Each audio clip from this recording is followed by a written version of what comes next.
Okay, the lens is foggy. Sorry about that, but it's like quarter till 8 in the morning. I come out here to let the new hens out, and number 3 is in their chicken run. So, oh, number 3, you are just so full of surprises this week. What's going to happen when I let the other hens out?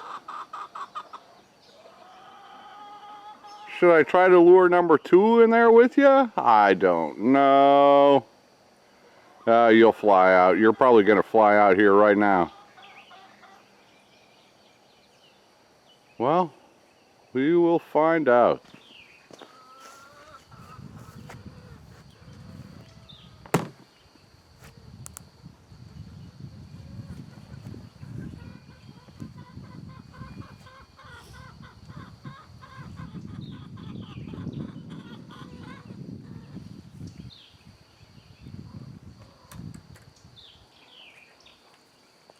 Private Benjamin, woohoo!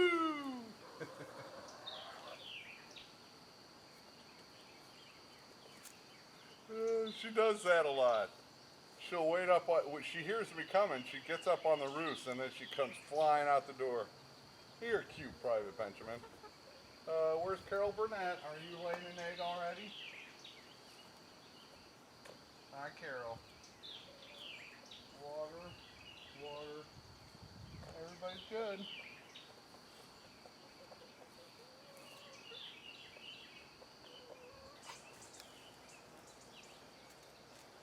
That's number 3 in the back and Mary Tyler Moore. Oh, yeah. The fence is off because I got a feeling number 3 is gonna.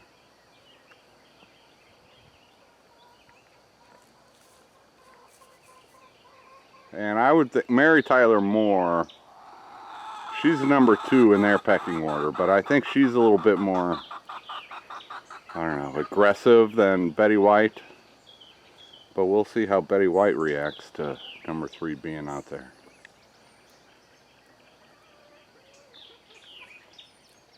She's right there. Doesn't seem to care yet.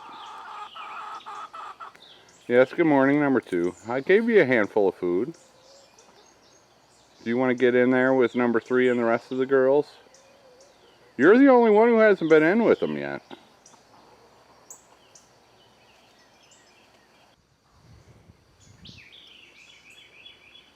Number 3 is just a ball of adventure. Okay, Mary Tyler Moore has been chasing her, and so number 3 is smart enough to jump up on top of the chicken fort. And now they're all jumping up there. But Betty White is up there on top of the chicken fort, and she doesn't mind number 3 at all. So I think Betty's pretty cool. She's the you know, top of the pecking order, but she doesn't really bug all the rest of them. They just respect her, I guess. And so that's cool. But number 3, I'm gonna have to turn the fence back on. And well, yeah, she can climb a tree 40 feet. She can get out of here, so I'm not too worried about her. Fight or flight, and she can fly. So I gotta go finish my coffee.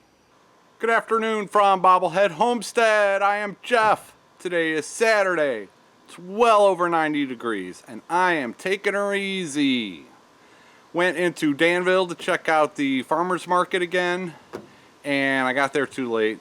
I got there about 11. They advertise they're open 8 to noon, but it depends on whatever. But they were gone at 11. So, yeah, that was kind of a wasted trip. I did go last week, and there were only a few vendors, and well, you know, it should get better because nobody's got anything ready.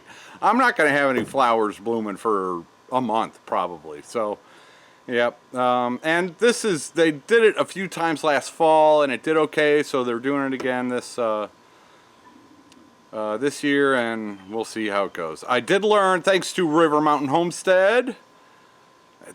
They're up in Alaska. I'm so jealous. But River Mountain Homestead did a video about the farmers market in Dardanelle, which is, I don't know, 45 minutes from here.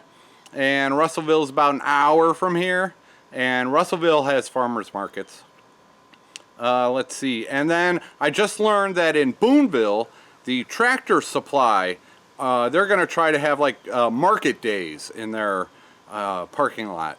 Boonville doesn't have a farmers market of their own, and Boonville is bigger than Danville. So they already did one. They don't know if they're going to do any more or not, but they might try it. I have no idea.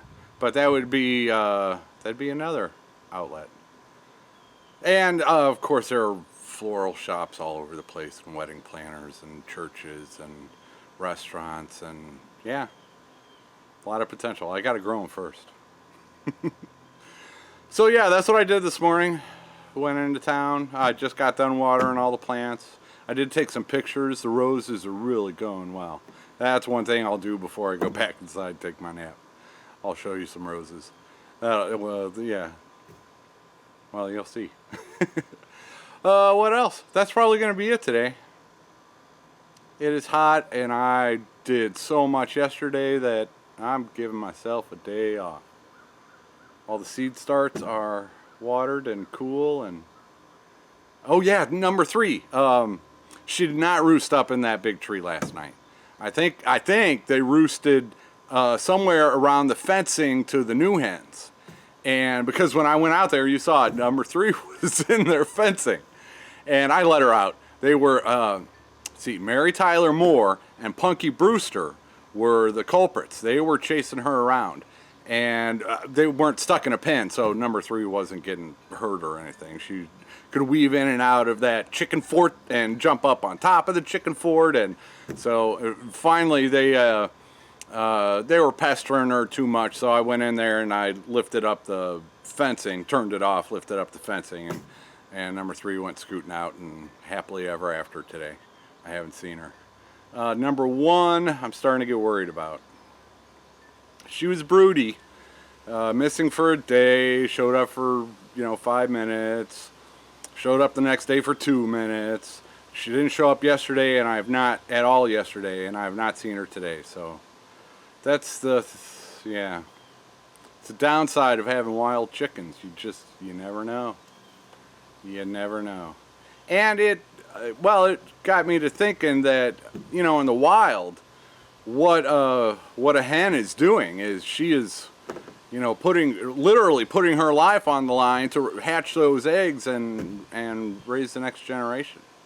That's kind of deep thoughts by Bobblehead Homestead. All right, enough rambling. Let's look at roses, and I'll see you cats tomorrow.